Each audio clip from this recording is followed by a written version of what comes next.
ମାଣ୍ଡିଆ ଚାଷ କରି ମହିଳା ଚାଷୀ ସ୍ୱାବଲମ୍ବୀ। ତେଲକୋଇ ଗୋପୀନାଥପୁର ଗ୍ରାମ ଓ ଏହାର ଆଖପାଖ ଅଞ୍ଚଳରେ ମହିଳାମାନେ ମାଣ୍ଡିଆ ଚାଷ କରି ବେଶ ସ୍ୱାବଲମ୍ବୀ ହୋଇପାରିଛନ୍ତି। ସ୍ୱେଚ୍ଛାସେବୀ ଅନୁଷ୍ଠାନ ଜିତା ଦ୍ୱାରା ଡିଏମ୍ ଫଣ୍ଡ ଓ ଓଡ଼ିଶା ସରକାରଙ୍କ କୃଷି ବିଭାଗର ମିଳିତ ସହଯୋଗରେ ଏହି ମାଣ୍ଡିଆ ଚାଷ ମହିଳାଙ୍କ ଦ୍ୱାରା କରାଯାଉଛି।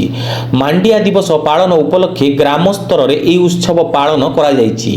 ଉତ୍ସବରେ କୃଷି ବିଭାଗର ଅତିରିକ୍ତ ଅଧିକାରୀ ଯୋଗଦେଇ ଉପସ୍ଥିତ ମହିଳାମାନଙ୍କୁ ମାଣ୍ଡିଆର ଉପକାରୀ ତା ବିଷୟରେ କହିଥିଲେ।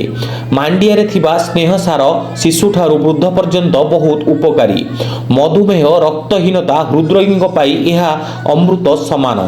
ବିଶେଷତଃ ପାହାଡ଼ିଆ ଅଞ୍ଚଳରେ ଏହି ଚାଷ ଭଲ ହୁଏ ବୋଲି ମତ ପ୍ରକାଶ ପାଇଛି। ଜିତାର ବରିଷ୍ଠ କର୍ମୀ ଶ୍ରୀଯୁକ୍ତ ସତ୍ୟଜିତ ସନଙ୍ଗୀ ଉତ୍ସବରେ ଯୋଗଦେଇ ମାଣ୍ଡିଆ ଚାଷ ଏକ ଲାଭଦାୟକ ଚାଷ ଓ ଏହା କରିବାକୁ ମହିଳାମାନଙ୍କୁ ଉତ୍ସାହିତ କରିଥିଲେ। ଉନ୍ନତମାନର ବିହନ, ସାର ଓ ଔଷଧ ଯୋଗାଇ ଦେବାକୁ ଚାଷୀମାନେ କୃଷି ବିଭାଗକୁ ଅନୁରୋଧ କରିଥିଲେ।